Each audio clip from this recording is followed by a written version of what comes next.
Hello, hello, hello. How are you? How's everybody doing?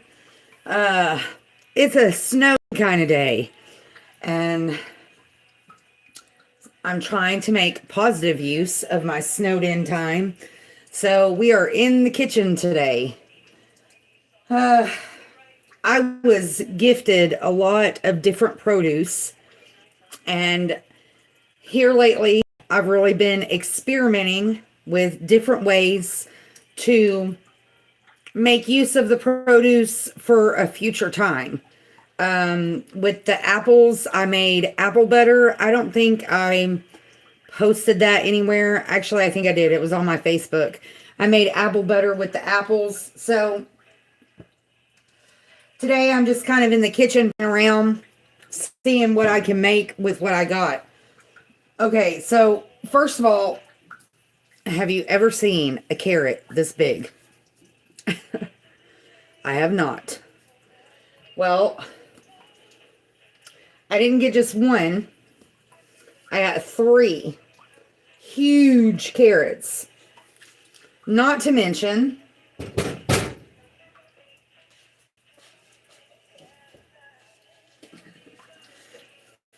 we got one big head of celery, two big heads of celery, and also probably a dozen or more other carrots. Well, with the smaller carrots, I found a recipe online for carrot bacon. I had to order me some maple syrup because I didn't have any of that, and some liquid smoke. So when that comes in, I'm going to use the smaller carrots to make liquid bacon. Or I mean, liquid bacon. Carrot bacon. I'm super excited about that. I think it's going to turn out really good. I saw several different videos of people trying it themselves. But with these Ken Large carrots, like, I mean, look, it's bigger than my head. That's crazy. But at first I was thinking like I could shave them and use them kind of like a pasta noodle to make like some lasagna or something. You know how you can make the eggplant lasagna and you use the eggplant instead of the pasta?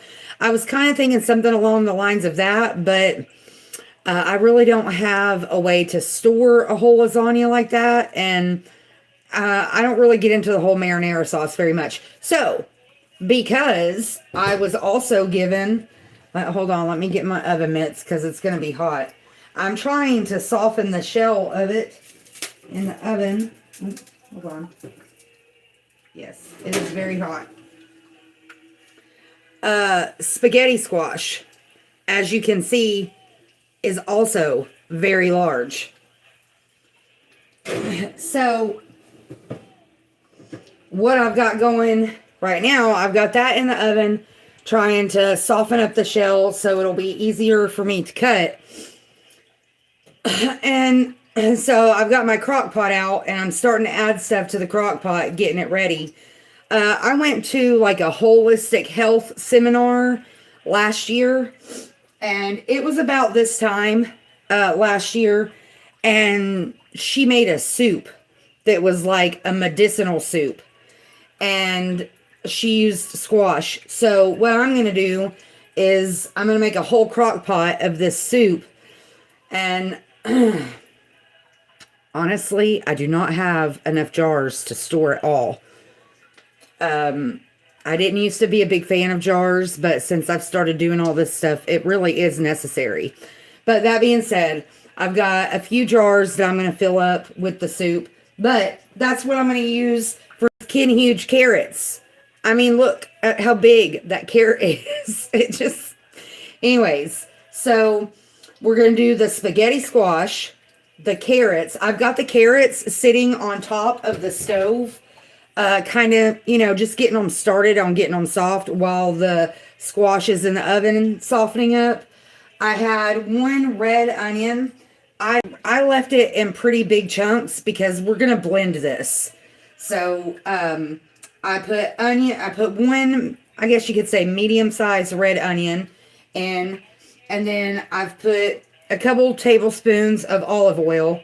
And then I've also put, I'm in the process, when I decided that I was going to come on live, I was in the process of putting a little bit of coconut oil in here. So that's what I'm doing now, is scooping out some coconut oil out of my jar and adding it to the crock pot. Hey there, how are you? Happy Saturday. If you're snowed in this Saturday, I hope you're able to enjoy your involuntary hibernation. We read some scripture this morning. It was not planned at all. But we read Matthew 17 and 18. So if you didn't catch that this morning, go check it out. All right. I think that's going to be enough on the coconut oil. I like to add a little bit of coconut oil to everything I cook. Especially the unrefined coconut oil. It maintains a little bit of that coconut taste. And man, I use this stuff for everything. From salves to creams to cooking. Oh, and when you, yeah, man, coconut oil is so good. When my son was born and I found out that he had a soy allergy. So, anytime that you see vitamin E, like in a lotion or even in a, like in a baby formula or something like that, vitamin E is soy based. So anybody that has a soy allergy, they can't do vitamin E. So I started using coconut oil for my son for a lotion because unfortunately he inherited my sensitive skin. And ever since then, I've grown more and more in love with coconut oil. Everything coconut, really, which is weird because when I was a kid, I didn't like coconut. My mother loved coconut. Now I've started drinking the coconut water. I'll show you that too. I had that in the video the other day. And actually, I haven't had any yet today. I'm still working on my iced coffee. But this stuff right here, so good. It's even good when it's not cold. But I use this in my smoothies instead of regular water. So good. And they have there's a different brand that you can get that it actually has the chunk of coconuts in the bottom of it. And that's really good too. But anyways, the coconut oil itself, of course, I'm in the South. So I grew up with fried taters and onions. When you fry your potatoes and onions, if you use coconut oil instead of butter or some other kind of oil, it really adds a nice sweetness to the potatoes and onion. That being said, I do think I am gonna dice up a couple potatoes to put in this soup just to add a little bit of starch to it. She didn't do that in the recipe when I was at the holistic health thing that I was talking about earlier before I got off on the tangent on the coconut oil. But I think I am gonna dice up a couple potatoes. Mine are starting to grow little spuds on them anyways. I already set some of them aside to plant this spring to see how they're growing, like the little spuds on them. But you can still use potatoes when they get to that point. You just cut these little spuds off. And, you know, sometimes you can even save those little spuds and they'll still grow other potatoes. So we're going to get it. I'm not going to put too many of them in there, but just to add a little bit of starch to it. But that being said, if you have any ideas on what I can do with the celery, I don't know. I may just blend me up some celery juice and add some lemon juice or something to it. Just, hi there. How are you? I hope you're having a good Saturday so far. It's a snowed in Saturday in my area. I wasn't really expecting the snow to start till later today. But when I woke up this morning, we had a full coating of snow. Not, I'm going to say maybe an inch in some areas, not a lot, but anyways, it's a snowed in kind of day. And, so I'm spending the day in the kitchen for the most part. I'm trying to figure out what to do with all this produce that was gifted me last week. I've got bukus of celery and bukus of carrots. I've pretty much determined what I'm going to do with the carrots. Now I just got to figure out to do Oh, thank you very much. I got to figure out what to do with all this celery because I already had celery that I actually bought at the store. So now I just have an overabundance of celery. So I'm trying to figure out what to do with that. Um, that being said, when I was younger, I wasn't a huge fan. Okay, while I'm chatting, we're going to take some bell peppers. I've got some bell peppers in the windowsill that need to be cooked. They're starting to get a little wilted, as you can see. So while we're chit-chatting, I'm going to dice those up to add to the crock pot with the onions and the oil. But I said all that, and now I've forgotten what I was talking about before I stopped myself. Anyways, it's a snowed in kind of Saturday. What's your favorite food? Oh my gosh. I love so many. I am a food lover. Okay. And for me, it is very difficult to pick a favorite. What I'm really hung up on right now, is simple whole foods, like stuff that doesn't really require a lot of, preparation, doesn't require a lot of steps. I've always been a huge fan of crock pot meals. I have a tendency to like fixate on certain things, but right now I've really been hooked on the cheesecake pudding with oatmeal and fresh fruit. Do you like cooking? I love cooking. I mean, I enjoy cooking for myself, but what I really enjoy is cooking for other people. I love, that old saying is, the way to a man's heart is through his stomach. They even done scientific studies, showing how the brain reacts to good food. So most of the time, anytime I cook something, especially if it's a big crock pot meal, I end up sharing it with other people. Because, it's just me and my fur babies. And, I mean, sometimes some of the stuff I cook, the fur babies can have. But, like if I use onions or garlic or, too many spices or anything like that, it's not good for them. But didn't you ask me what my favorite vegetable was? What's your favorite vegetable? Right now I've really been on a bell pepper kick. Because bell peppers, you can eat them cooked, you can eat them raw. But there's not too many vegetables that I don't like. Now, when I was a kid, I was a lot more picky.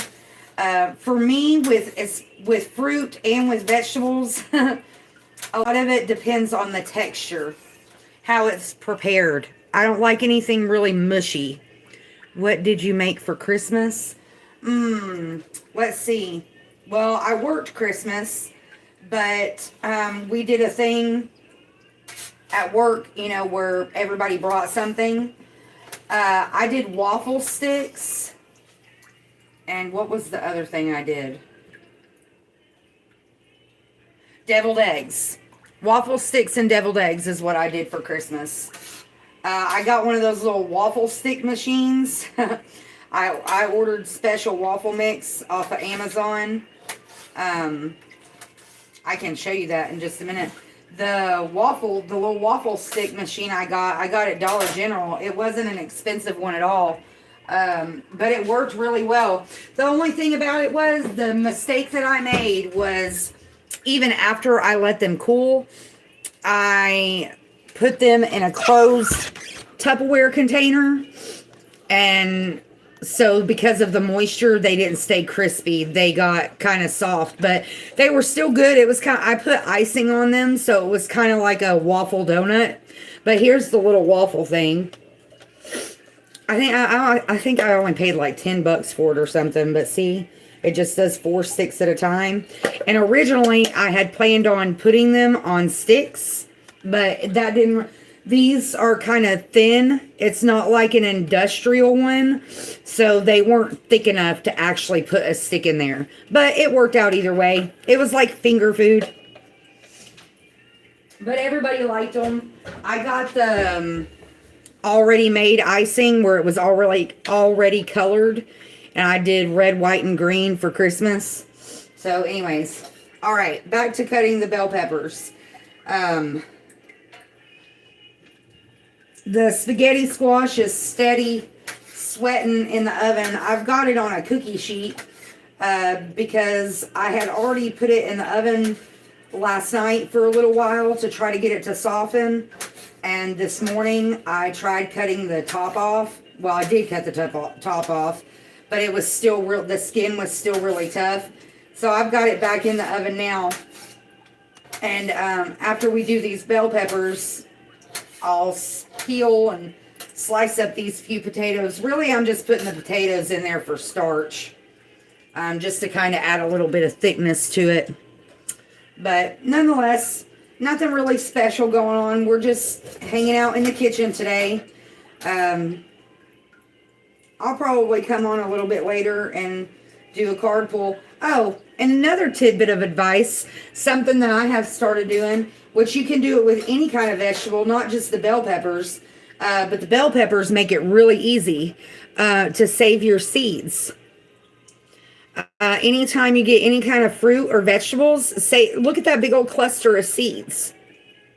And sure, even if only 25% of them germinate, that's a whole, just this one bell pepper produces enough seeds for pepper plants for one season. You're sitting on my windowsill. So over here on the same windowsill that you're sitting on, I have several already that I've had sitting up here drying. And I just let them sit on the windowsill, for however long and let them dry. And then once it feels like, most of the moisture's gone out of them to where they're not going to mold, I just leave them in their little clusters like this and throw them in a sandwich baggie and throw them in with my seeds. That being said, I'm going to cut these ends off before I set this one up there. But yeah, save your seeds. Even if you don't garden, you can give them away. Favorite movie or TV show? I have a lot. Once again, I have so many, it's hard to choose. TV shows, I was a big fan of Dexter from Showtime when it was on. I have a very mixed taste in movies and TV shows. That 70s show, I haven't actually owned a TV since 2013. So any TV shows that have come after that, I probably don't even know what they are. It's The Marvelous Miss Maisel. That's a Amazon Prime series. I really like that show, which even that I haven't watched in quite some time, but I'm more of a movie person, but even still, the most recent movie that I've watched that was new to me or series was Hunger Games. And it was scary to me how they're basically showing us what they're going to do to us in those movies, and people think it's just entertainment. Have you watched Dexter again? I watched the one, I actually ordered it off online, where the show was just one season, and it's where Dexter met his son. And I know they have started like a Dexter follow-up, but no, I have not watched that one. Yeah, the one where he met his son, and that was really crazy, and I really thought it was over at that point. I had no idea that they were going to continue making it, but that's really one of those things that it could just keep going, kind of like ER, in those hospital shows. Those are like soap opera shows that could just keep going on and on and on. You never run out of options or ideas. As I'm going through these bell peppers, there are a few bad spots, so I'm cutting out the sections that have bad spots. The window that you're sitting in, I have like I have like a little compost spot right outside this window. So that way, when I'm working in the kitchen, I don't have to keep going in and outside, and I don't have to keep the scraps here in the kitchen because they attract gnats and stuff. So I just use this window, and I literally just throw all the scraps right outside the window, and it's a little compost. I like the one where Dexter finds his son, and there was a little guy. I don't think I've seen that one. Not the one with the little guy. Oh, yes. You by little guy, you mean like literally a little man. That's the one I've seen the previews for, but I haven't actually seen it yet. Yeah. The one that I'm talking about, it was just like one season, and it was where he had moved and started over, you know, and the girl that took his son at the end of the first series ended up dying, and his son came out and found him, and then they ended up solving the case of the guy that was killing all the girls, you know. So anyways, yeah, that was pretty good, where he had all the girls posted up in that underground bunker or whatever. Yeah, that's crazy. But you know, I don't really talk about it very often in my regular videos, but they get those storylines from real stories. They're not just made up. I'm just cleaning my cutting board off. We're not done with the peppers yet, but there was a bunch of seeds starting to stick to it.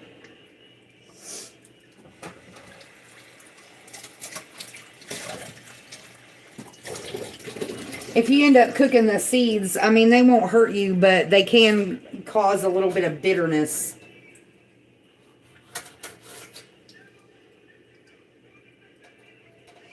Where are you guys from? Where are you at? Did you get snow where you live?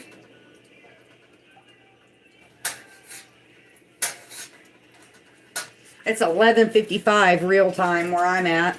We got 22:22 on the timer as I looked. This is stuff that I would probably normally do on my other channel, but I can't go live on my other channel. So, it is what it is.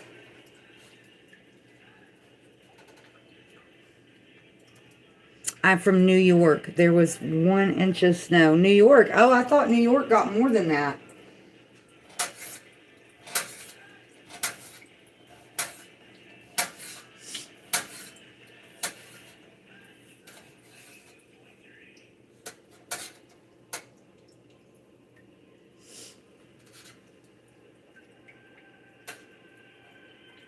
That's about how much we got.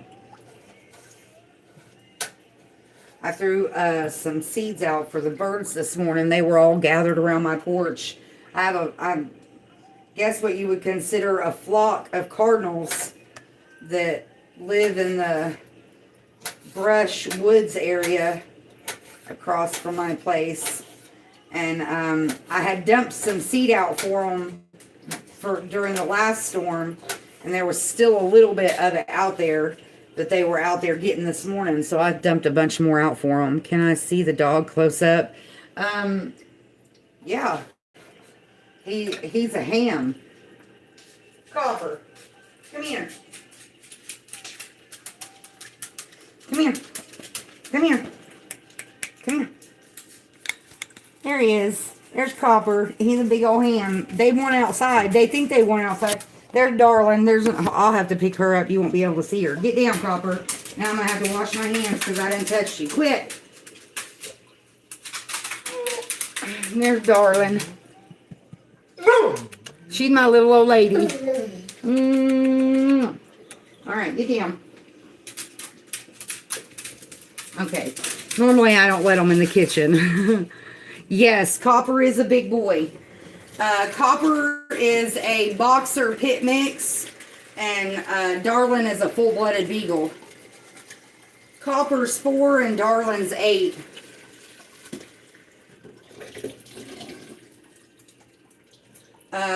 Before I got Copper, well, first of all, I didn't pick Copper, he picked me. I had a dog like like Darlin. It's Darlin, Darlin, like hello, darling, like the country singers used to say. A lot of people think I'm saying Darwin. That's funny. I actually named her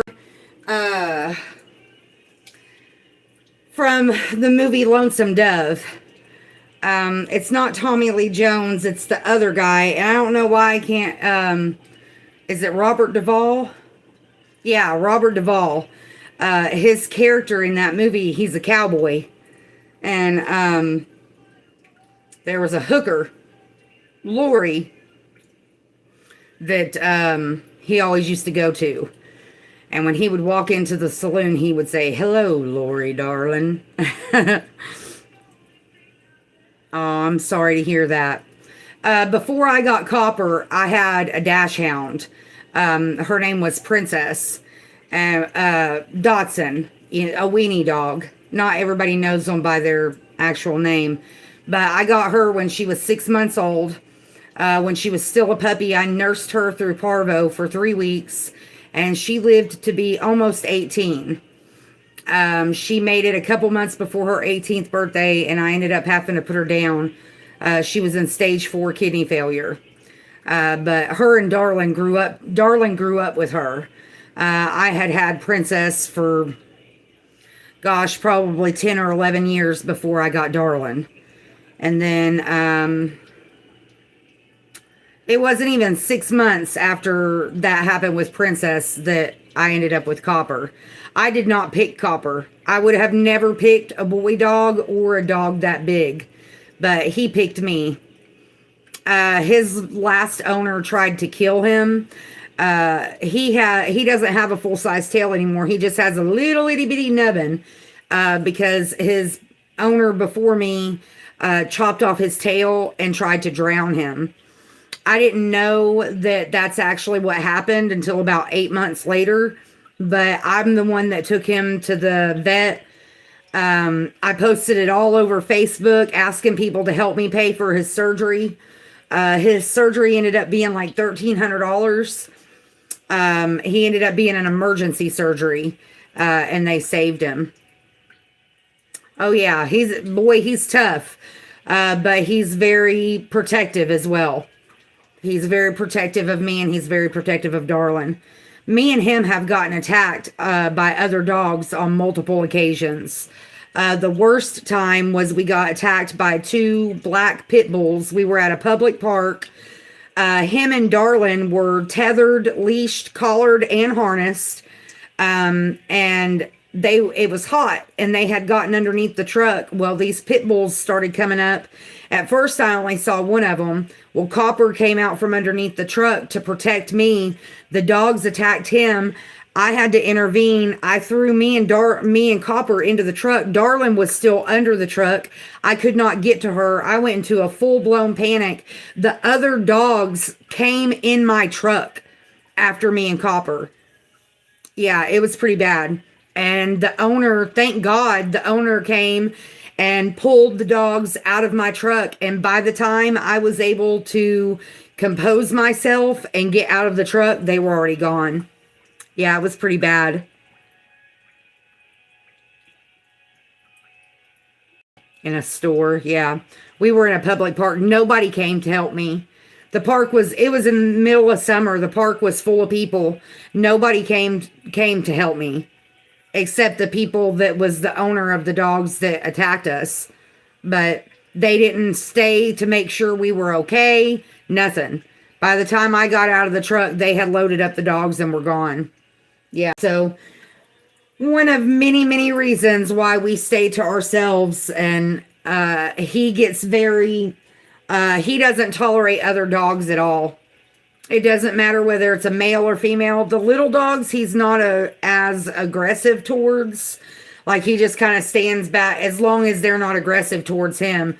You know, he just kind of stands back and looks at them like, what are you? And are you really barking at me right now? But when it comes to people, after the initial introduction, which he requires, I did not make that rule, he did. But once proper introductions are made and he checks you out and, sniffs you out literally, he's just a big love bug. He's a big marshmallow. But I have literally watched him in the flip of a switch turn. But that's on other dogs, not people. Now, he has tried to bite a couple people, but it was men that did not respect my boundaries or his. You know what I mean? And so he kind of put them in their place. He didn't actually bite them, but he acted like he was going to. You know what I mean? All right. Anyways, now we're going to get back to the cooking. The coconut oil is about halfway melted. I'm going to go ahead and add a little bit of seasonings to this because the vegetables I've really just got kind of sauteing in the crock pot while we got everything else going. And I'm actually, instead of adding garlic powder, I'm going to do minced garlic. This is a little bit of paprika. We're just kind of winging it. I don't really know what I'm doing here. We're just kind of winging it. I'm going to put a little bit of thyme in here. I'm not going to do cayenne because I'm going to share this with other people. I'm going to put a little bit of black pepper. This is kind of how I roll in the kitchen. Now, I mean, if somebody gives me a set recipe, I will follow that recipe. But when I'm just cooking for me and just kind of doing what I want to do, I don't really follow a rule book. We will add a little bit of sea salt to it, though. Not much.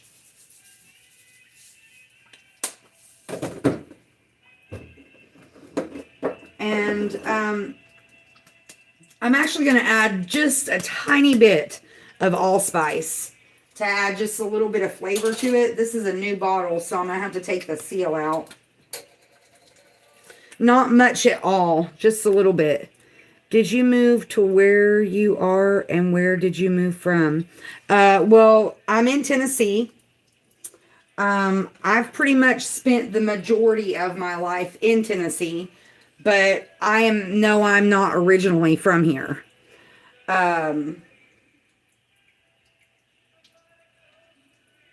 Okay.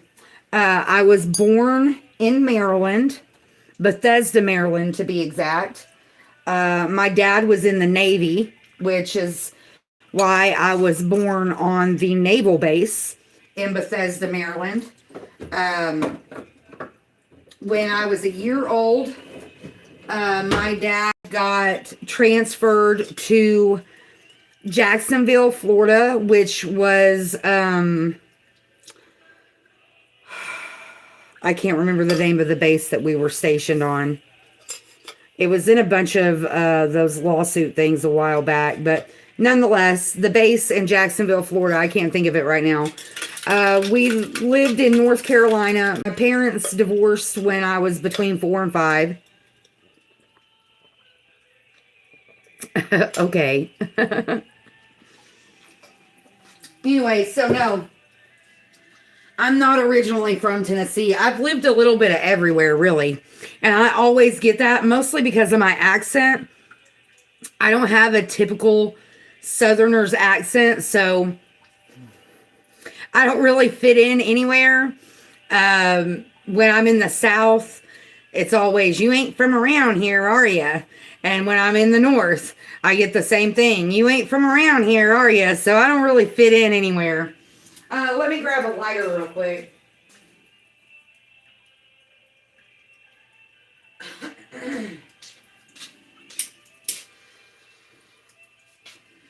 I'm pretty sure I got coconut oil on my cigar, but that's okay. It won't hurt it, I don't think. Okay, so now that I've got the seasonings in the crock pot, I'm going to go ahead and start.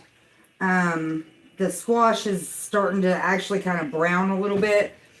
I think I'm going to go ahead and turn the oven off. I'm going to let it stay in there and let it hold its heat. But I'm going to go ahead and turn the oven off because we still got quite a bit to do before we're ready for the squash. We got to peel the potatoes and put them in there. And the same thing with the carrots. And I may actually even throw a little bit of celery in there just because I have an overabundance of it. But I'm not really sure though. I'm not sure that the flavor of the celery would go good with what we're doing here. But that being said, um, my gut is telling me to add a little bit of brown sugar. I'm not really sure why, but we're going with it.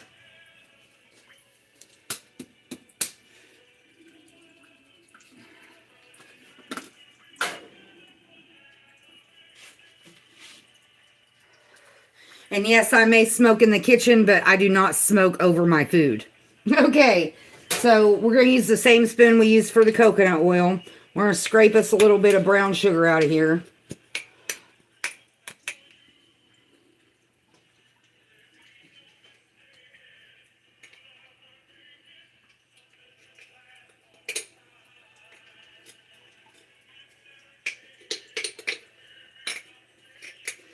Now, like I said, when I'm cooking for me, I just eyeball it. We're just winging it here. There's no recipe. There's no right or wrong answer, you know.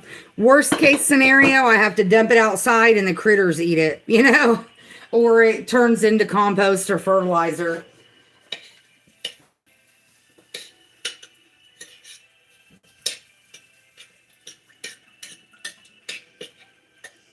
Oh my goodness, that coconut oil has finished melting.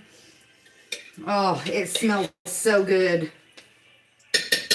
If only smell-o-vision actually existed. All right, we're going to kick on a little bit of light. And actually, I'm going to fill up our electric kettle with get us some boiling water going, because we are going to need to add some water to this once we get it all going.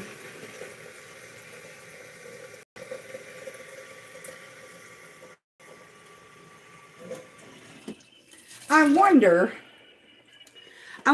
if I could put celery in with cabbage, like when you're making kraut. I wonder if I could put celery in with it. I probably could. Okay, we got our electric kettle going. I'm gonna get a paper towel to put this on, my little stir spoon, so we're not making a mess here. My kitchen tends to stay a mess, really. Between the cooking, the experimenting, the tinctures.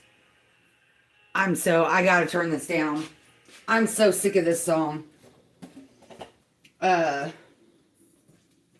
It's the remake of the Tracy Chapman song, Fast Car. I wasn't a fan of the first one. I'm not a fan of the remake, and they have just been way overplaying it on the radio.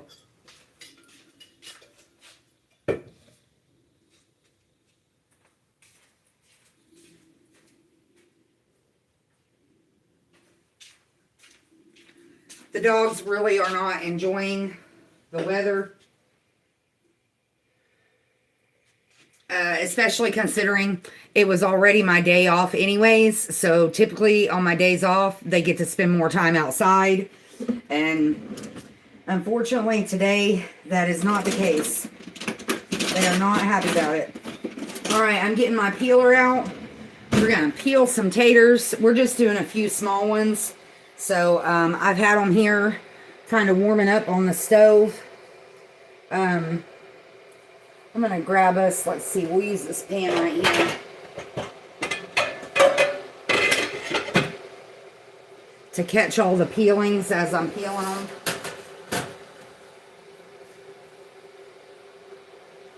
I hope everybody's having a good day so far.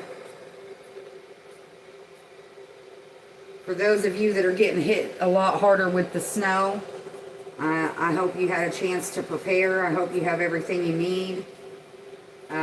I know I've heard that a lot of people in Tennessee are still without power. I really feel sorry for those people. I have lived through this time of year without power, and I tell you what, it's possible, but it definitely is not easy. And these are just little small golden potatoes. They're not even really big. Like I said, we're really just adding a few to give us a little bit of starch.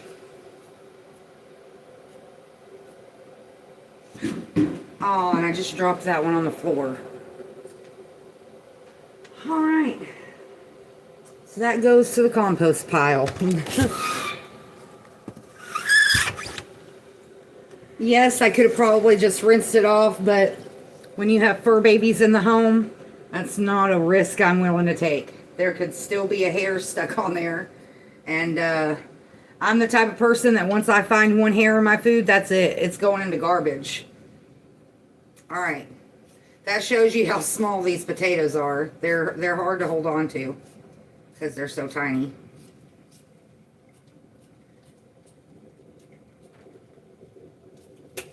The crock pot is starting to sizzle a little bit. Everything's kind of, you know, melting and blending together.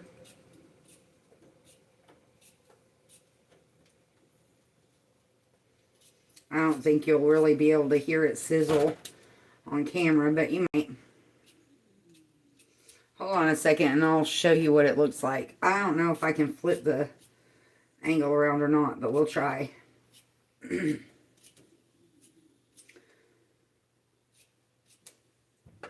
see. I might be able to show you even without flipping it around. That's what it looks like right now. Everything's just kind of melting and blending together.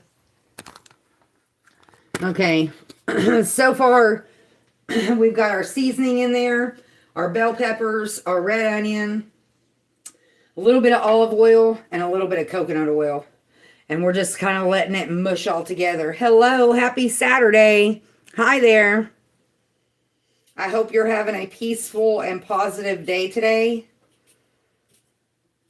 I hope if you're snowed in that you're able to enjoy the involuntary hibernation that we're having, especially if you're in the south, southeast. The east is really what's getting hit the hardest right now, I'm pretty sure. All right, now I got to get another potato because we dropped the one on the floor. I'm going to get one that's a little bit bigger, actually. Not much, but... so anyways, we're just hanging out in the kitchen today. I did a little bit of a scripture read this morning. I'll probably come back a little bit later and do some card pulls. I'll probably do that once I get the crock pot full. Yes, how are you? It's been a good day so far. I slept in just a little bit. I'm always an early riser when I'm on my routine. So my normal wake up time is 3. I got to sleep till about 6:30 this morning, which was nice. But I was snowed in. So I had, back at the beginning of the week, I had a bunch of produce gifted to me, including some jumbo ginormous carrots, right? And so I'm spending the day in the kitchen today trying to find a way to cook and preserve the vegetables. My name's Ashley. Nice to meet you. Hi there. How are you? So anyways, we've already got quite a bit of stuff in the crock pot. I've got a spaghetti squash in the oven, softening the skin.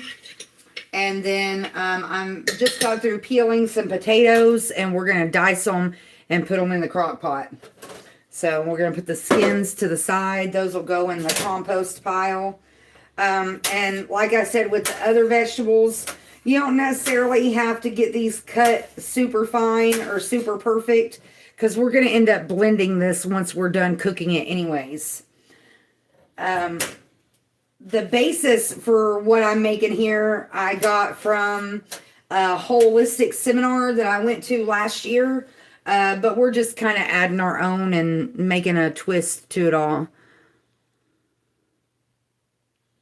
In India, okay. I bet the weather's a lot different over there. All right, and basically what we're making out of this is a squash soup. And we're just adding a bunch of stuff to it. I'm adding a few small golden Yukon potatoes for some starch content. Then we're going to peel and cut up the squash and at least one of the ginormous carrots. Hopefully more than one. Because I don't know what else to do with them. I was also gifted some celery and some smaller carrots. I already shared the recipe that I'm going to try with the smaller carrots, but I have to wait for ingredients to get here. It requires maple syrup and liquid smoke, which I did not have. So once that stuff gets here, I'm going to try my hand at making the carrot bacon. I've watched several different videos about it. It seems pretty simple to make. Just some simple ingredients. And so we're going to experiment with that with the smaller carrots. But at least one of these bigger carrots I'm going to try to incorporate into the soup. It just depends. Where do you live? I'm in Tennessee, in the United States. Don't be sorry to ask. I don't mind answering questions. All right, I'm just rinsing off the cutting board.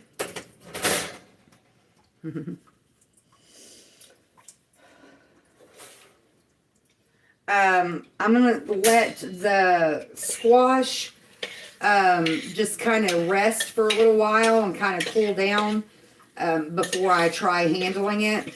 It's been in the oven at 400 degrees for about an hour. So it's going to be really hot to handle. So I'm going to go ahead and put the lid on the crock pot. So all the seasonings and all those vegetables can just kind of marinate together. And we're going to work on these carrots. Once again, I'm going to get my pan out that I'm using to catch my peel. And I'm going to start peeling these carrots. I'm just going to do one at a time because I don't know how much room I'm going to have in this crock pot. So we're just going to do one carrot at a time.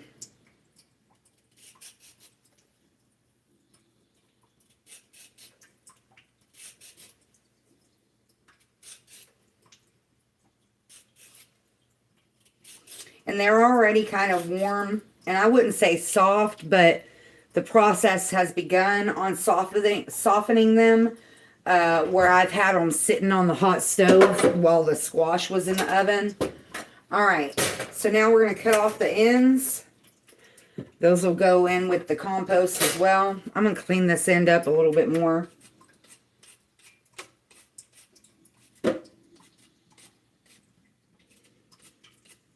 I put pretty much everything in my compost except meat. You don't want to put meat in your compost because it'll attract maggots and not good bacteria. Okay, so now we're just going to work on cutting this carrot down. It's a big, I mean, look. That's a pretty big carrot. Now, like I said, we don't have to do small pieces because we're going to let this all cook down. And then we're going to send it through the blender even after we cook it down.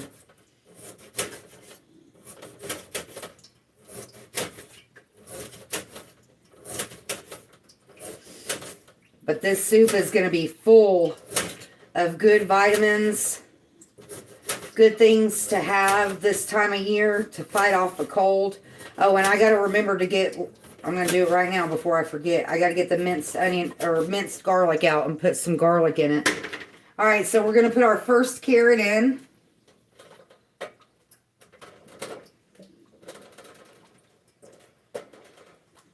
And our electric kettle is done. So we've got some boiling water. So I'm going to add just about a cup of water. Look at that, how that carrot stained my hands. I'm going to add about a cup of water to the vegetables that are already in here, just to add some moisture to the pot.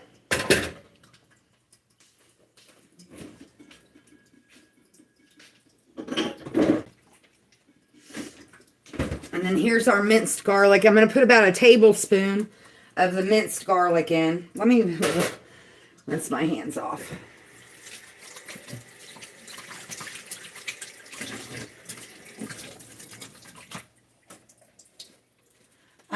If you ever deal with stained hands, whether from carrots or pumpkin or beets or whatever you're working with, a little bit of baking soda with vinegar or lemon juice a lot of times will help take it off.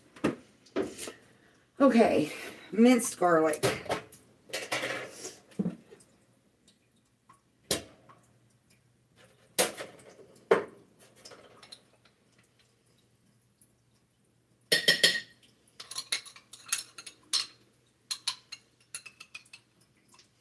Maybe about a tablespoon and a half is actually what I put in there. And then just now that we've added that water and the garlic and the carrots, go ahead and give it a good stir.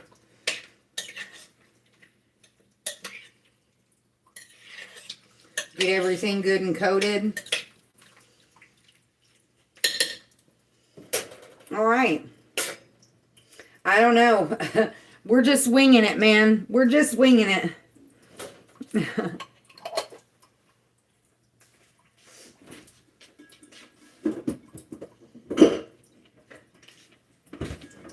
All right, so now I'm going to put that lid back on there. I'm just going to let that marinate for a while. I'm going to go ahead and open the door to the oven. The oven is still really hot. I can't pick up the squash because it's super soft now. But let's see if you can see the squash in there. It's already nice and roasted. You can smell it. You can smell it, the roasted smell of the skin.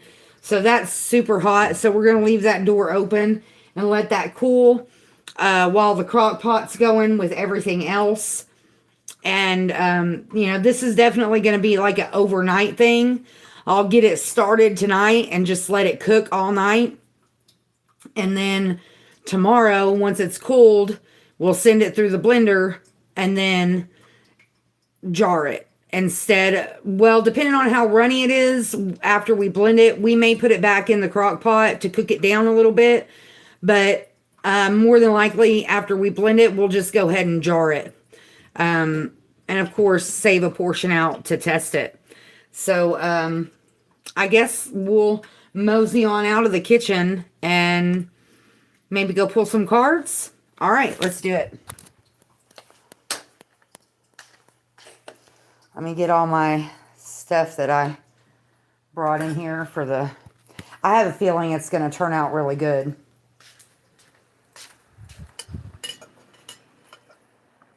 All right, I'm going to have to switch you to the other stand. So, momento.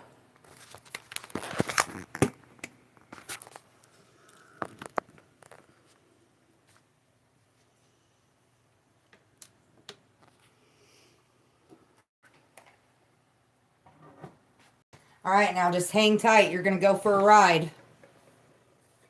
Hopefully I don't drop you.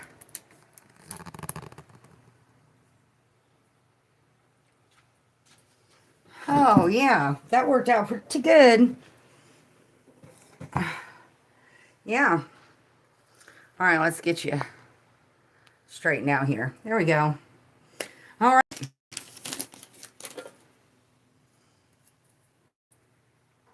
Let me go turn the radio back on.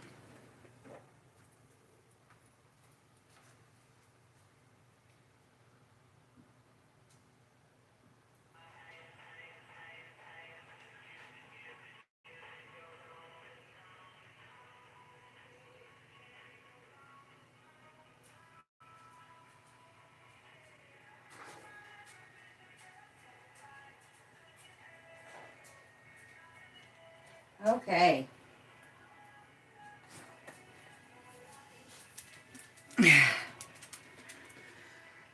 No, thank you. Please go. Go on. Get out of my room.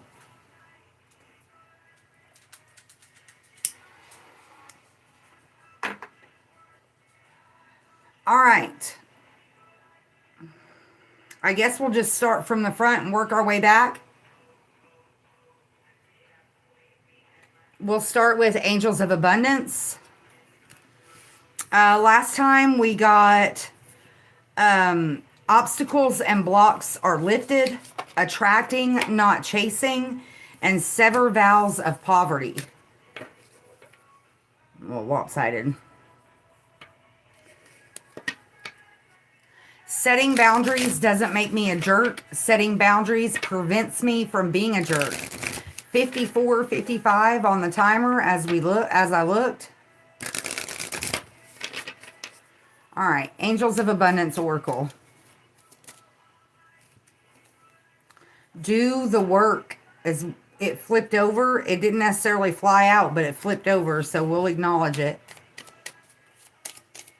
My lips are super dry.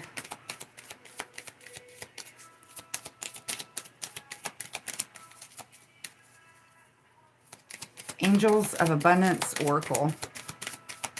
Where do you live? All right, we got two that came out. The one that flipped over is Abundance Mindset. And then we got Deservingness. Hasn't been that long since we saw the Deservingness. Unlimited Ideas on the bottom of the deck. Windfall Abundance on the top of the deck. So a lot of abundance energy out here today. All right, abundance mindset. If you think of your... Here, let me show you the picture first.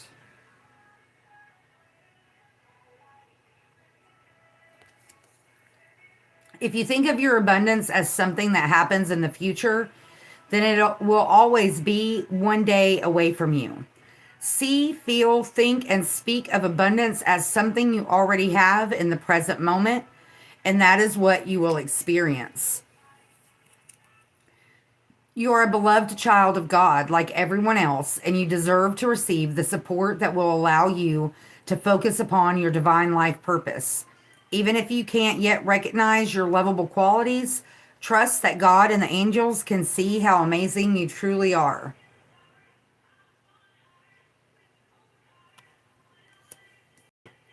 Unlimited ideas. Your mind is one with God's infinite mind. Therefore, you have complete access to unlimited ideas, guaranteed to bring blessings.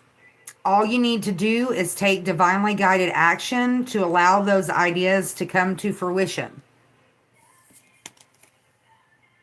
Windfall of abundance. An increase in abundance is arriving in many different forms, some of them unexpected.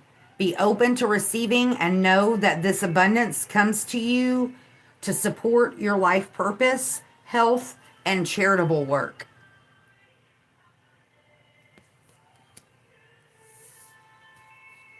All right, now we'll pull from the new oracle, Believe in Your Own Magic Oracle. We got several last time. Sword, Red, Nostalgia, Morning, Universe, and Tree.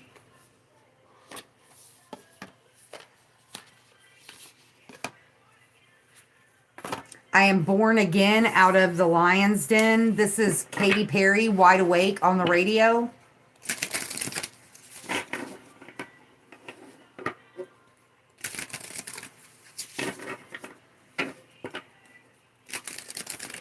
Then I woke up.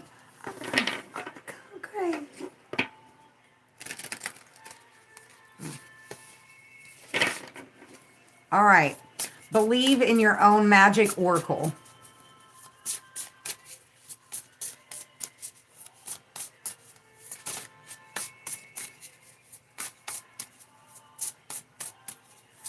I'm falling from cloud 9, waking up, opening your eyes, taking off the rose-colored glasses. Whoa. I think that might have been more than one. Nope, it was just one. Sundress, Do It For You. It actually fell on the floor. But Red, Flower, Lavender, Lighthouse, and Spaceship also flew out. Sundress, Do It For You. We also have Mural on the bottom of the deck. Be your own first priority. Sundress, number 41, Do It For You.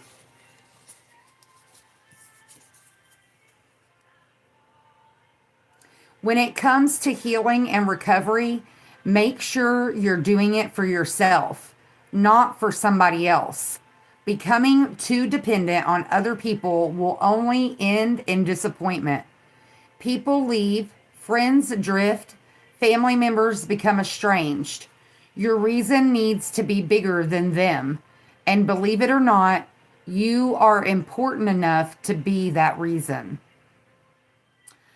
So, making choices based on what's best for you, not other people's expectations. Walking away from people, places, and things that no longer serve you. Sorry, it's a bumpy ride. Holiday by Madonna. All right, let's get some angel numbers.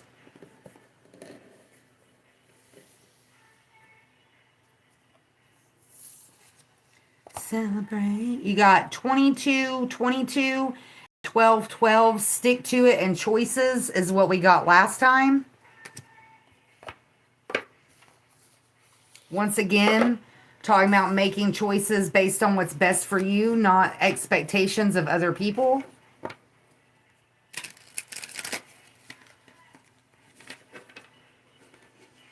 Just a reminder of our chakra affirmations. We had throat chakra, setting boundaries, solar plexus, self-confidence, and sacral chakra, sexuality. We've got 101.33 on the timer when I looked. All right, angel numbers.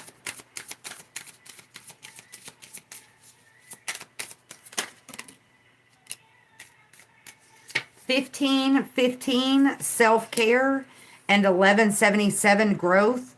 We've got 66, don't worry, on the bottom of the deck.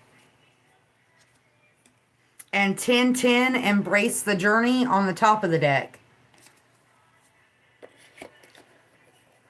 All right, 1515, self-care, rest, nourishment, relaxation, boundaries, confirmation on the boundaries, rejuvenation, healing, and peace. It's okay to prioritize yourself and take time to rest. Self-care, do it for you. Cancel plans if they are overwhelming and instead recharge with a cozy evening. Nourish your body with good food, sleep, and relaxation. How did we start this video off? Making some good, healthy, nourishing food. What fears or doubts are holding me back, and how can I overcome them to take a leap toward positive change? Identify one area where you feel stuck and take a small but significant step toward overcoming this obstacle. Believe in your ability to create the change you desire.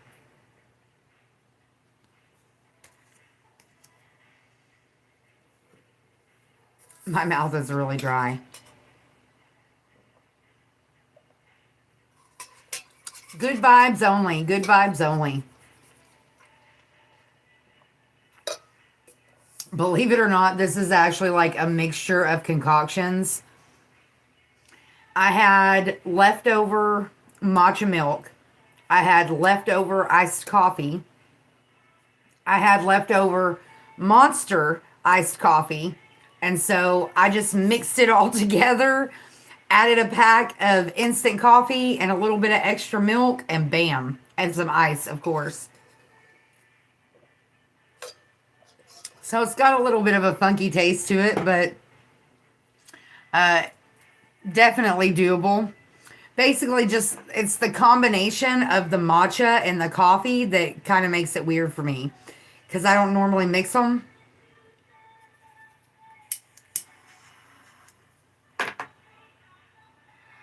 All right, our second angel number is 1177, growth.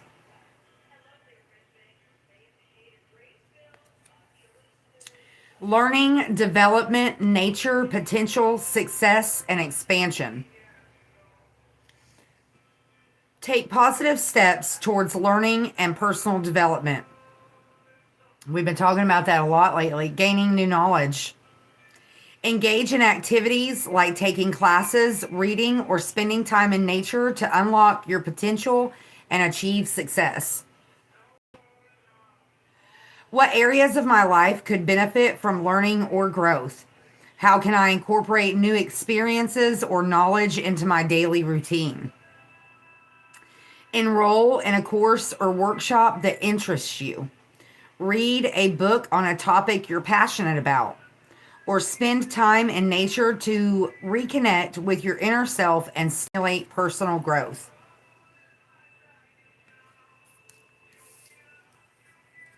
Now is a good time to do that. When a lot of us are being forced into this, winter hibernation phase, this is a good time to learn new things, expand your horizons. All right. We're going to skip the oracle, the love oracle today. We're not going to do all that. I'm trying to keep things light and positive. We don't want to get serious like that. So we're going to, oh, sorry. The way I've got this stand sitting right now is not very stable. All right. Now we'll pull from the Nature Seasons Oracle. Last time we got Fox, Ocean, and Wisdom.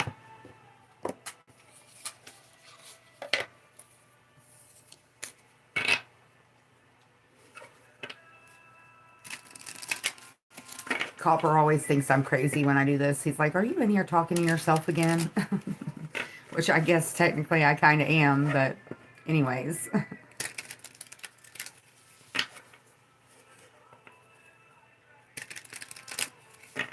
All right, Nature Seasons Oracle. That was quick. Spring, beginnings and renewal.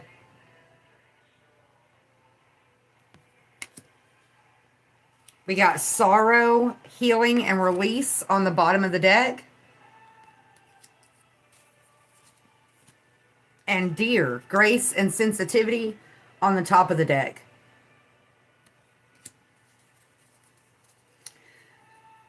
Beginnings and renewal. Spring invites new beginnings and a sense of renewal.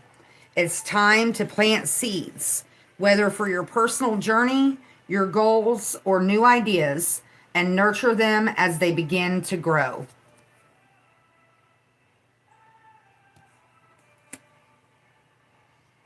Healing and release. Sorrow is part of our emotions and also the beginning of healing. Allow yourself to feel and express sorrow. By releasing these emotions, you open up the healing power within you. Let go of the burden, and give your heart the time it needs to heal. That is a positive use of this downtime. Some self-love, some self-care, some healing. All right, grace and sensitivity. Like the deer, you can sense the subtle shifts around you. It's time to slow down, listen to your heart, and remain sensitive to others' feelings.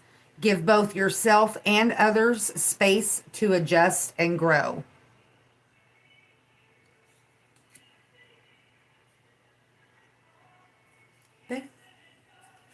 Yesterday's gone. Don't stop thinking about tomorrow. Don't stop. It'll soon be here. All right. Preparing for tomorrow. Preparing for a better tomorrow. Now we're going to pull from the Celestial Insights.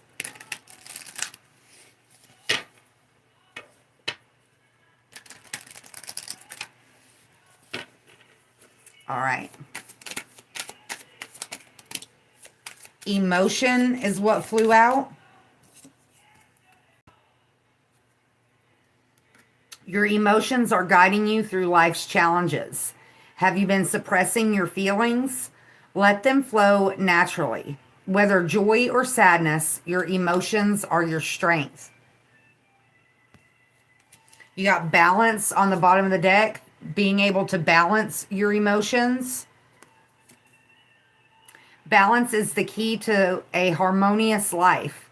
Have you been feeling out of sync? Adjust how you spend your time and energy to ensure you maintain a healthy equilibrium. And then we got accept on the top of the deck. Accepting things as they are can be a powerful step forward. You may be resisting changes lately. Let go of control and you'll discover peace and new opportunities in the present moment. 1:10:22 on the timer when I looked.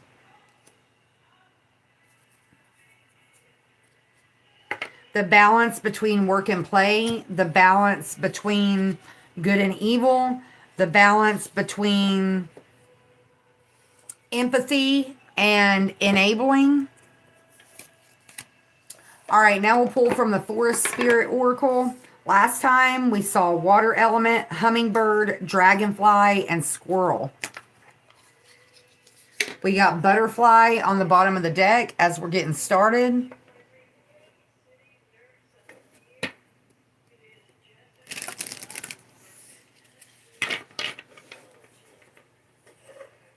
Cool. 11:11 on the 1:11:11 on the timer when I looked. Balance, like cooperation, that teamwork energy.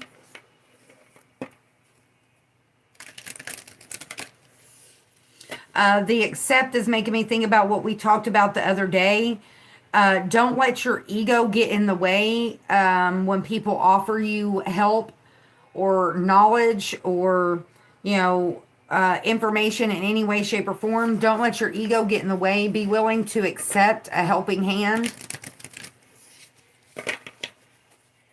All right, Forest Spirit Oracle. Green Fairy, imagination. Explore the mysterious allure of creativity and embrace your inner uniqueness. We got Matchbox 20 on the radio. Raccoon Spirit on the bottom of the deck. Potential. Delve into the unknown, for it is through uncertainty that you often uncover your true gifts. And then we got Dragonfly Elf on the top of the deck. Creativity. We did see Dragonfly energy last pull. Color power, energy, and vibration allow inspiration to flow into your life.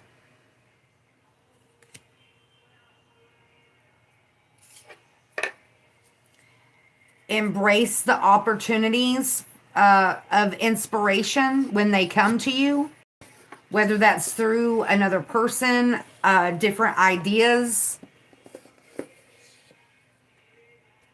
The other day we talked a lot about, listening to your intuition and hearing those creative inspirations when they come to you.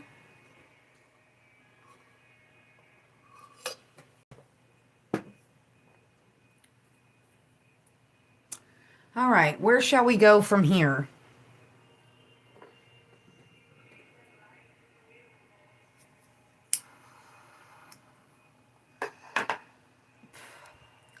I think we'll go with a mindfulness card and then maybe some animal allies.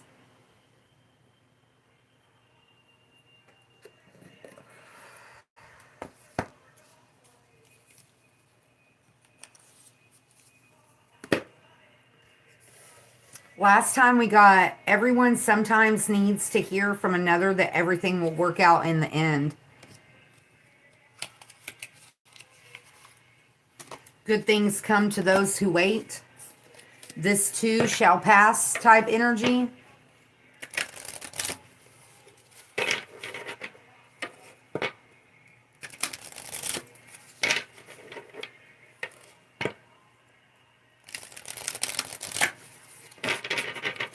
All right, Mindfulness Oracle, 1:14:34 on the timer when I looked.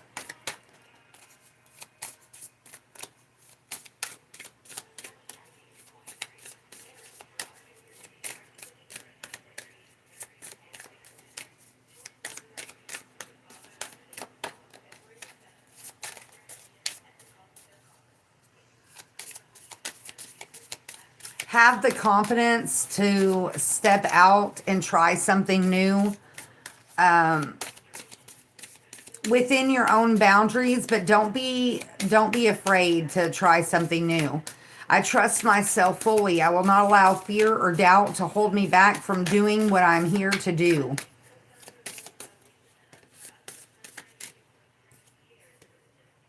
You are far more important than the things you are trying to handle.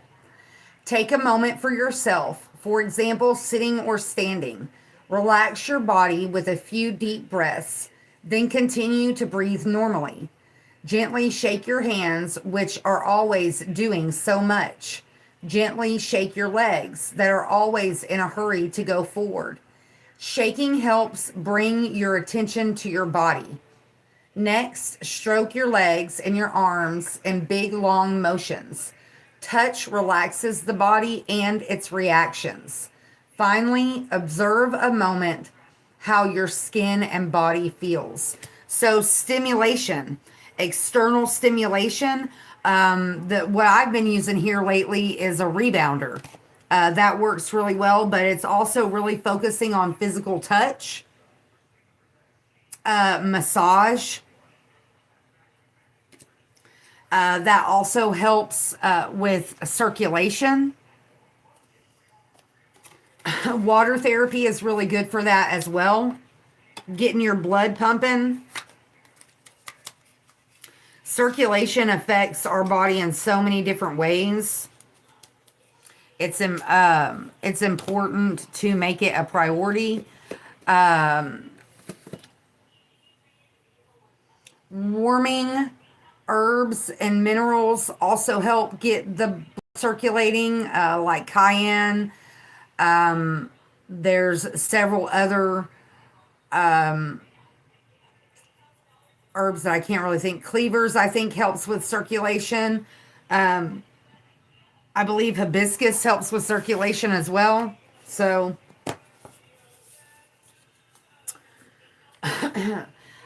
bad circulation can be an indicator of several different health issues.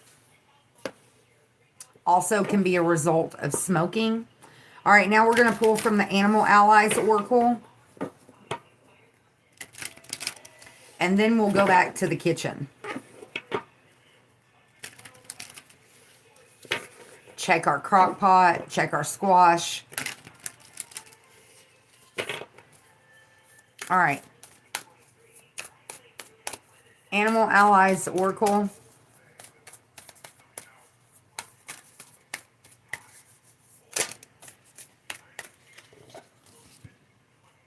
Duck, cockatoo, blue jay, kingfisher. We're not going to take all those. I just wanted to acknowledge them. We just want one, please. And then we'll get back in the kitchen.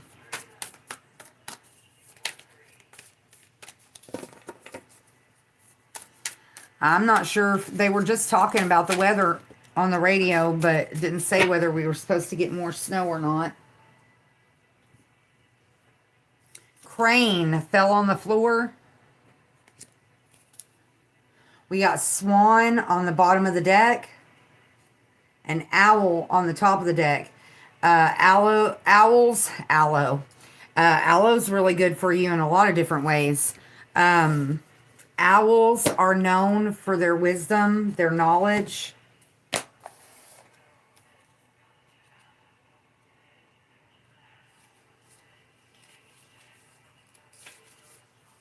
All right, crane superpowers. Longevity, focus, balance, protection, youthful outlook, peace, hopefulness, good fortune, and fertility. Crane wisdom. Not everything is up to fate. Choices are made every day, and the consequences of those choices are the results. An unwanted or unexpected consequence is an opportunity to course correct. We talked about that this morning when we were talking about doing the scripture read. When crane appears, consider where you're focusing your energy. Are you giving away too much power by allowing outside opinions to influence your efforts? It's okay to redirect your focus while you figure it out. Crane wants you to know you have access to more fresh ideas than you give yourself credit for.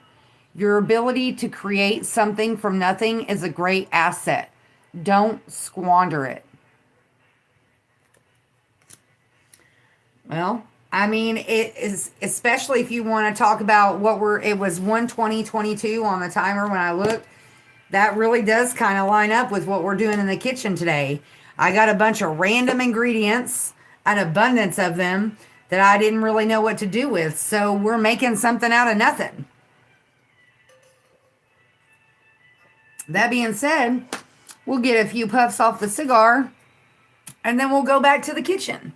Come along, let's go.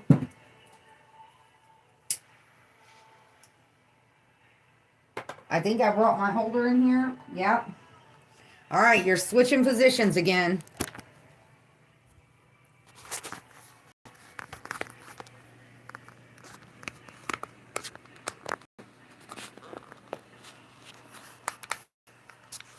Let's see. Okay. Let's go. Looks like some of the snow might even be starting to melt a little bit. All right. Our squash is slowly starting to cool off a little bit. Let's check our crock pot.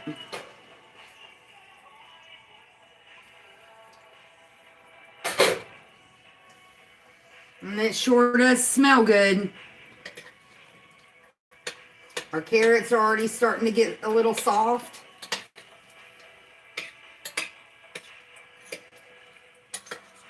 Can definitely smell the coconut oil in there.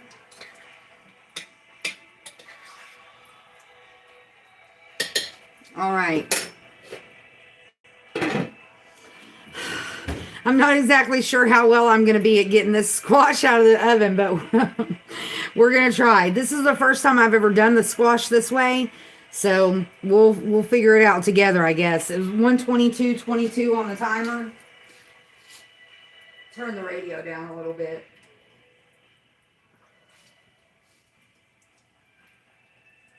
All right. So I'm going to move the cutting board out of the way, because I've already got the squash on a pan.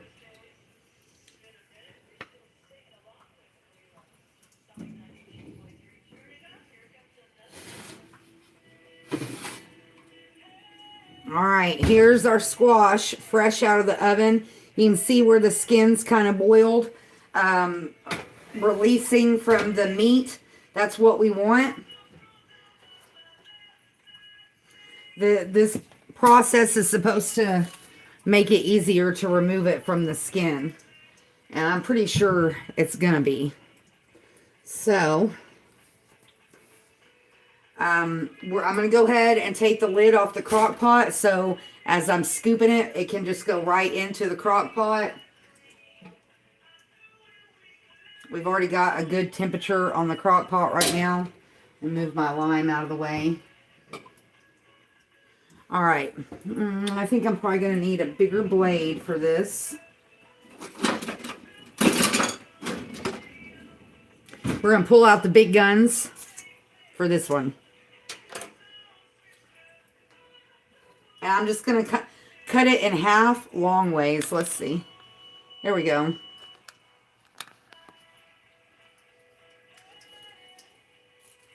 I'm going to go ahead and roll it to where what was the bottom is now the top. Oh yeah, see how smooth it's just sliding through there? That's what we want. These things are so hard to cut otherwise. The video, look at that. Look at how that just fell right open. The video that I watched of the lady that gave me this idea to do it this way, she said she has literally broken cutting boards trying to cut a squash. So we're going to use our big spoon now. We've got it cut open. Can you see it? There you go. We've got it cut open. And hold on. Let me see if I can angle you a little bit better.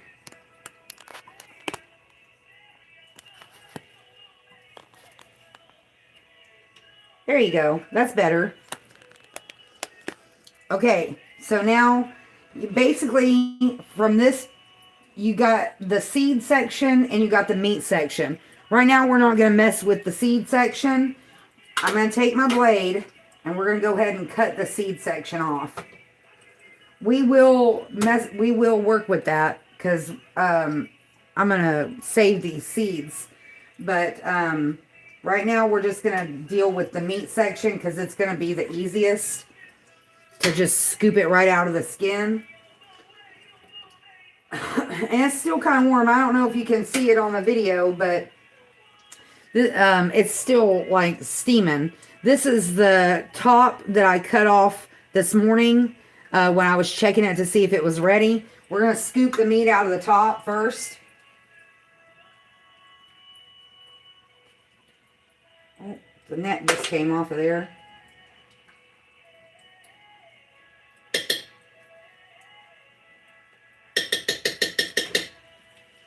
All right, and then we're just going to go with the big sections. It came out of that top pretty easy, so I think it's going to come out of this pretty easy as well.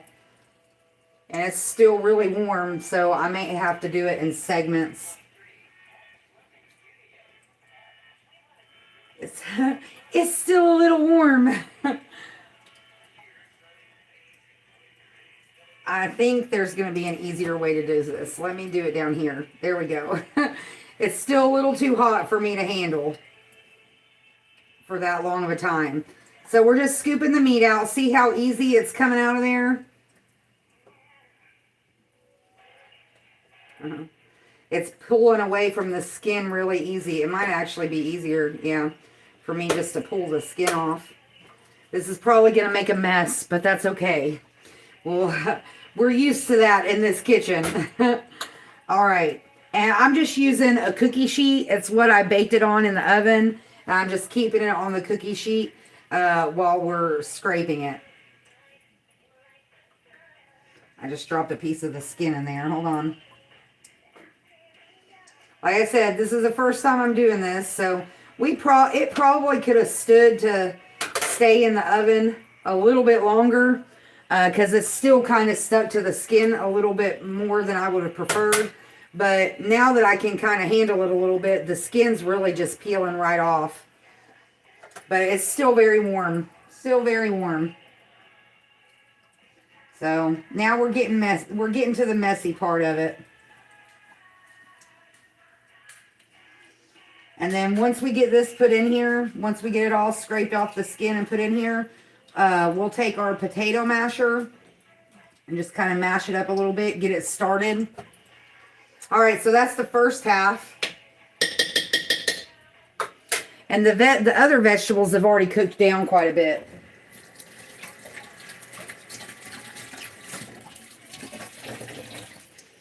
So let's get our masher.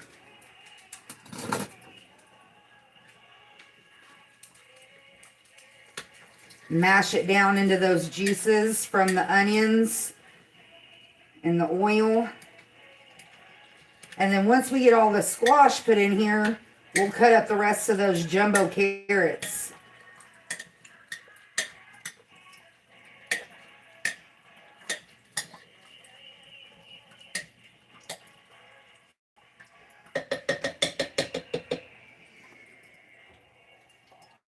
Yeah, because this isn't going to take up nearly as much room in the crock pot as I thought it would. Okay, so now we're going to go to the seed end. And I'm just going to scoop out all these seeds onto the tray with the skin. We'll separate it later. This end is still very hot.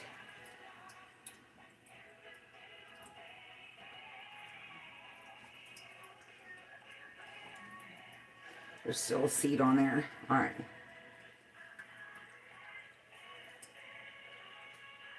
Ooh, very hot. Okay. Very hot. Please be careful when you try, if and when you try doing this. Very hot. I probably should have let it cool a little bit longer, but I'm impatient. So, the price you pay for impatience. I must say, it smells very good. That very roasted smell.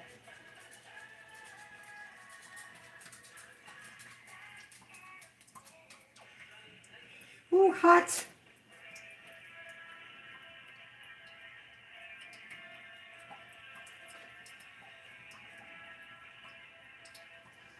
There's probably an easier way to do this, but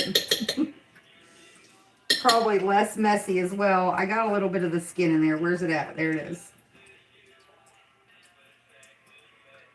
I'd say probably the little pieces of skin wouldn't be such a bad thing, especially considering that we're going to blend it, but I don't want to get too much of it in there. Okay. We're learning here. We're learning by experience, okay? All right, so I'm going to move all this skin over to the side so it doesn't get mixed in with my seeds. All right, now we'll move to the second section. And we're just going to do the same thing. We're just scraping it all off the skin into the crock pot. Let's see. I'm going to try this half a little different. And maybe try to peel the skin off instead of peeling the meat out. But I don't think that's going to work too well.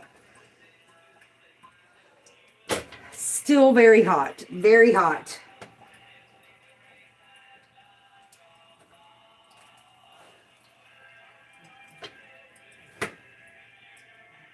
I don't know if you guys can see it on the camera, but it's still steaming hot. But it smells so good.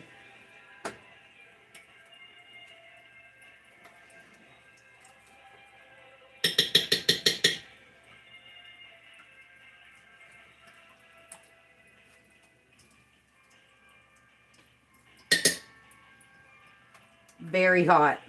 All right, I'm going to let that simmer cool for just a minute. Let some of that steam out. I'm going to go over here to this other bottom and go ahead and pull these seeds out so this section can be cooling also.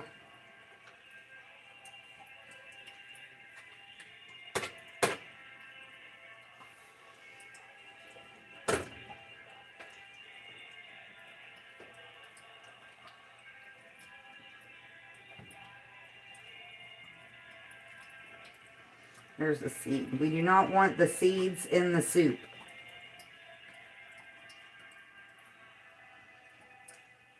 I'm basically just scooping this out one spoonful at a time. The bottoms seem like they got a lot hotter, and so it's scooping out much easier than the top half.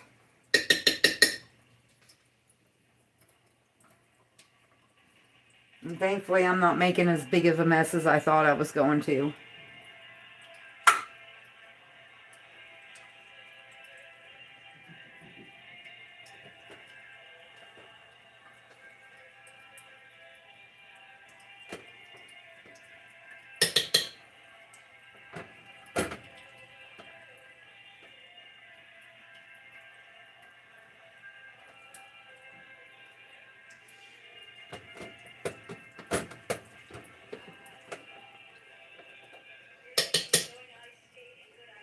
All right, there's the one end done. That's both of the bottoms done. And of course, all this skin I'll just be putting in my compost pile. I'm going to go ahead and transfer some of this over to my scrap bucket because I'm running out of room. We got Michael Jackson on the radio.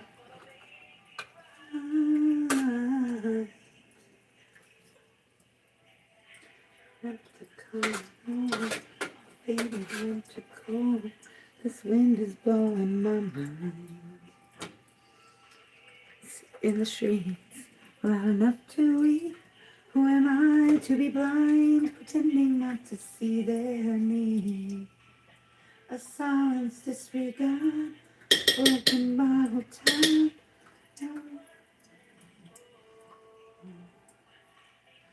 All right, let me see if I can take the knife to this and make it a little easier. This one end looks like it probably could have used a little bit more time in the oven.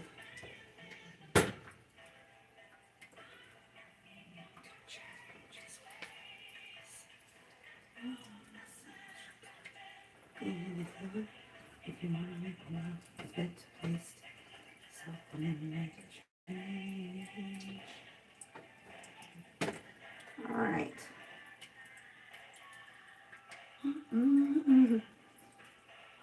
I've been a victim of a selfish kind of life. Time that I realize. I could alone. Could I be? Could I be?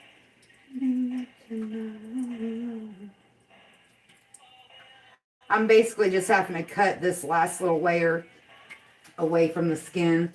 It didn't get quite as soft as the rest of it.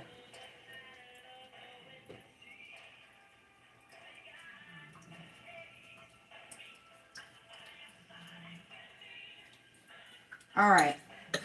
That's good. That's good enough. All right, let me rinse some of this stuff off, including my hands.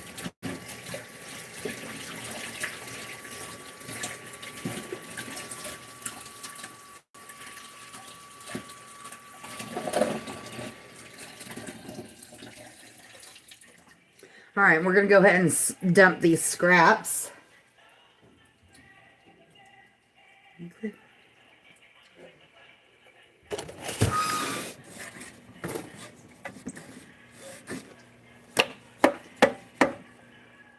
Yes, you're right by the compost window.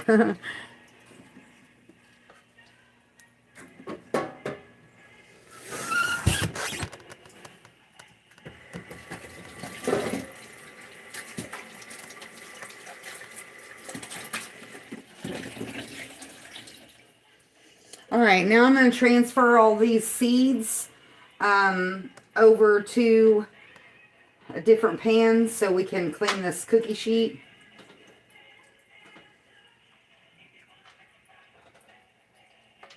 Yes, we are saving the seeds.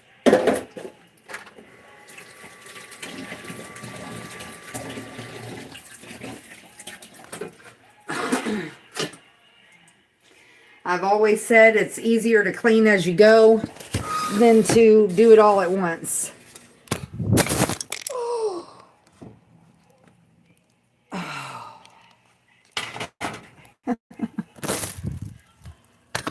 Thankfully, you did not break.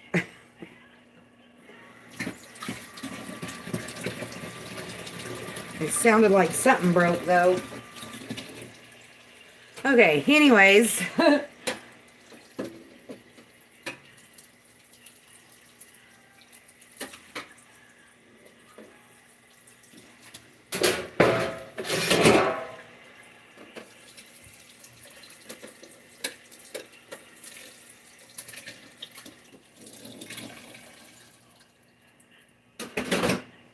All right, we got a little bit of the mess cleaned up.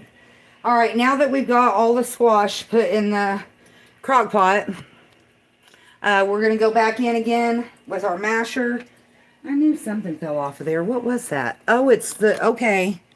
It was the bottom of the stand. It did break. Well, let's see if it'll still, okay, it did break. All right. All right, so now we're going to go back in with our potato masher and mix up this squash in with the rest of the vegetables. We put 5 small golden Yukon potatoes, a medium red onion, 1 yellow bell pepper, or orange bell pepper, 1 red bell pepper. And then 1 of the gigantic carrots, which we're fixing. I think we're going to be able to add the other 2 carrots. In case you missed where I showed it earlier, these are the big carrots that we're adding. All right, so we're just mixing it all up together.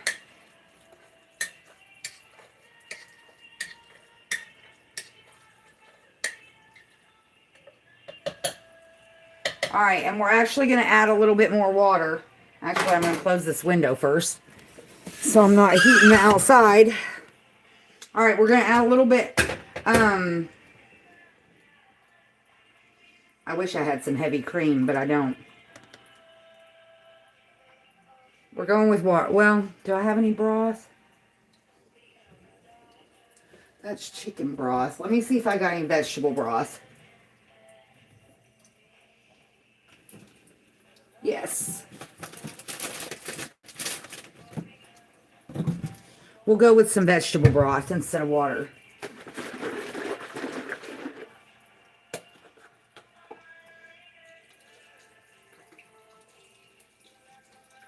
About a cup of vegetable broth.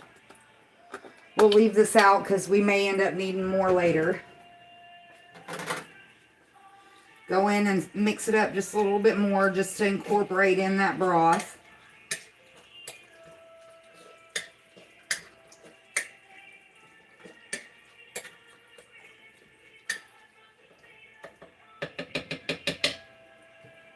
All right. Now we'll put the lid back on and we'll get to peeling these other 2 carrots. We're going to get our cookie sheet back out, the same one we were using before. We're going to go ahead and rinse. I'm going to go ahead and rinse off the big knife because we're done using this.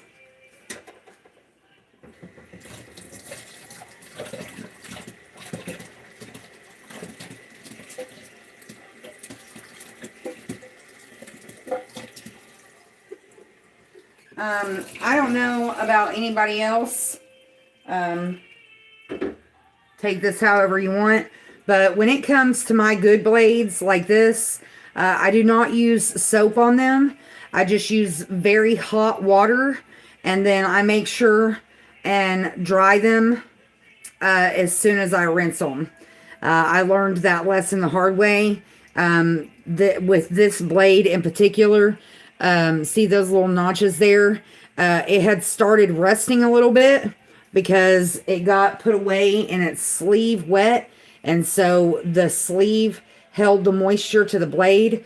So just always make sure that when it comes to your good blades, make sure they're completely dry before you put them away. Especially if you're putting them in a sleeve. Let me go get my coffee. I forgot it in the other room.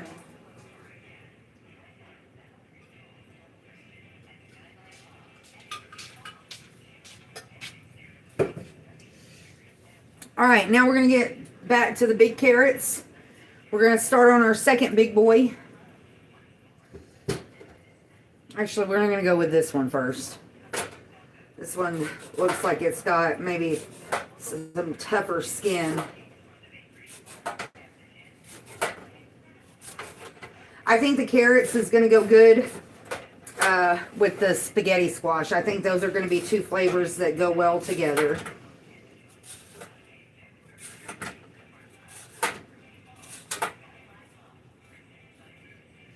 Honestly, these probably would have worked really good as the carrot bacon as well, just because they're so long and straight. But if you think about it, that's a pretty long piece of bacon. So that's why I'm saving the shorter ones for the carrot bacon.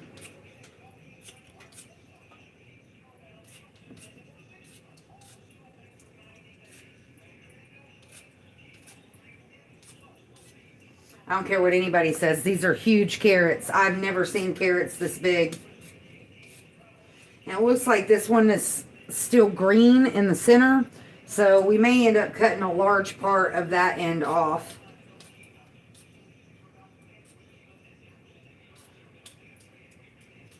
Which that's all right. The critters will enjoy it. You know, probably a squirrel or a rabbit or something. All right, let me get my serrated blade here. We're going to cut a big chunk of this end off and see what it looks like after I cut it. Yeah, we're good. But you can see like the core of it and see how it started splitting from the core because it was getting so big.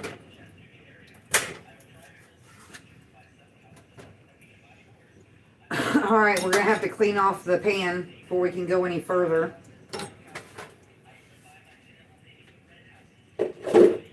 I'm just going to start me a bucket instead of opening the window again. I might throw these, actually throw these out for the critters instead of putting it in the compost. All right, and then we're going to go in and we're just going to cut it into slices and add it to the crock pot.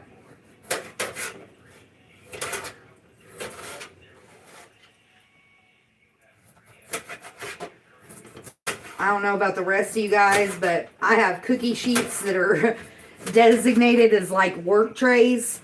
Once they get kind of messed up and, you know, really worn out, I don't really use them for baking anymore. I use it more like a cutting board or a work tray. It helps protect my countertops, and it kind of helps contain the mess too. Because when you're cutting vegetables, fruit and vegetables like this, you know, they got all kinds of juices that can make a mess. And this carrot is tough.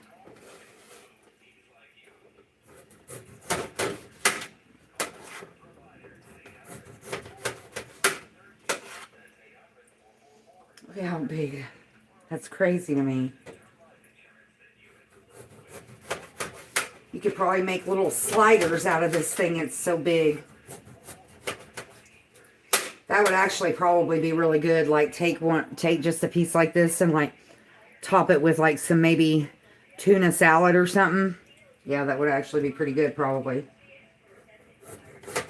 Or some chicken salad. That's why we needed the serrated blade for this one. We gotta saw it like we're sawing with a chainsaw. All right, now that my butt's getting small, I'm gonna turn it over and just cut it into chunks.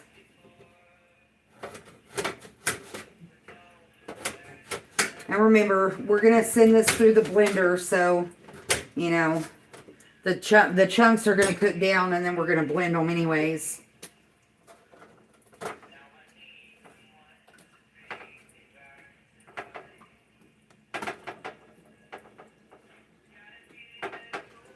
And because we started the crock pot early with the oils and the vegetables, you know, and the seasonings, and we were just kind of letting it all heat up and marinate. Now that we're adding all the squash and the carrots, the crock pot is actually up to temperature. And we are definitely going to need more of that broth, which is going to cool the crock pot down momentarily. But because we had it up to a good temperature before we started adding any of the heavy stuff, it's not going to take it long to heat back up because everything in it is already hot. So we're going to add some more vegetable broth. It may end up taking this whole box once we add the other carrot. Because, I mean, they're huge carrots. So let's stir in that broth and get it in there so it can help those carrots cook down. Not to mention the vegetable broth has a lot of, you know, vitamins and minerals in it on its own. You know, not including all the vegetables that are in here. All right, now we're cutting our last and lonely ginormous carrot.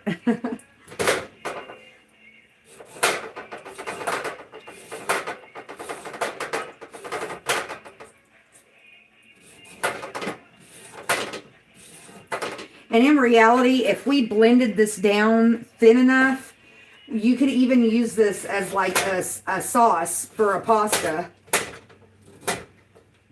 Almost kind of like a pesto, I guess.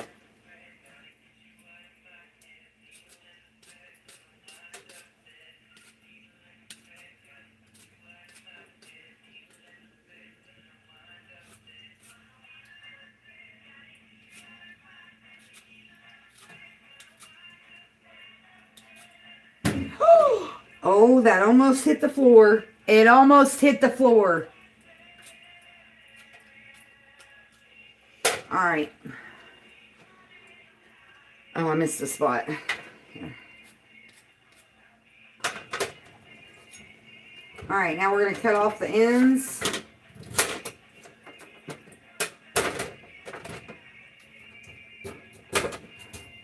Ooh, This one's even tougher than the last one.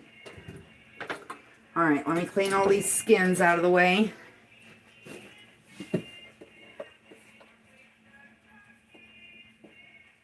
And I don't know, I'm going to have to do some research about the celery. I don't know what I'm going to do with the celery yet. All right. Hit it like a chainsaw. Hit it like it's a tree log. That's big enough to be a tree limb. For sure.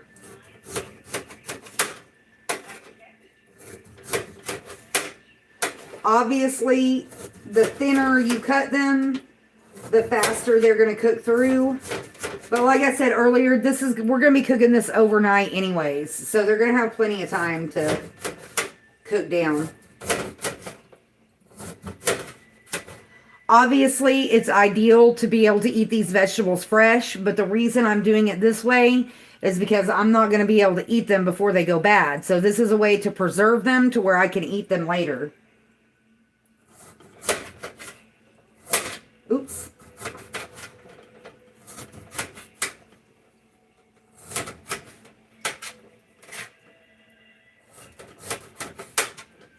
And honestly, I will probably take a bowl of this soup to the lady that gave me all this produce. She's an older lady. And honestly, I think it was given to her. And yes, she lives alone like I do, but I don't think she's much of a cooker. So that's why she gave them to me. All right, now we've gotten to the dangerous end of the butt, so I'm gonna flip it over and just cut it in chunks instead of flats.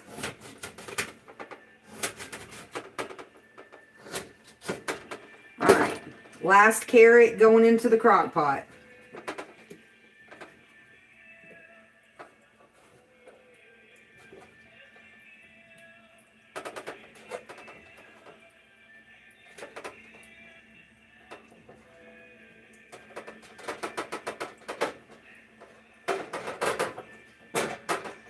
And we're definitely going to add the last of the broth.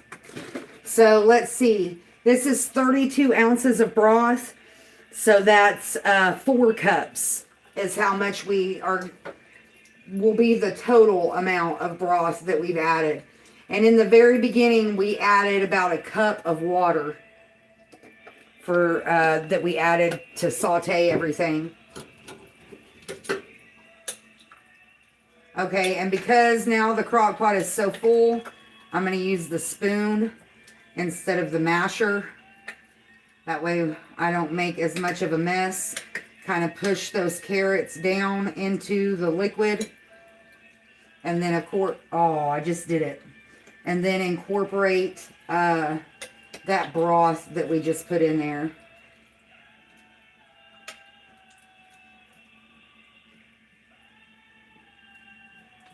Okay. Then we're just going to put the lid on it and forget about it for, I'll probably have to come and reset because my crock pot only has a 6-hour max on the high setting. So once the 6 hours is up, I'll come back, stir it, and set it again for another 6 hours. All right, now I'm going to rinse off all my tools.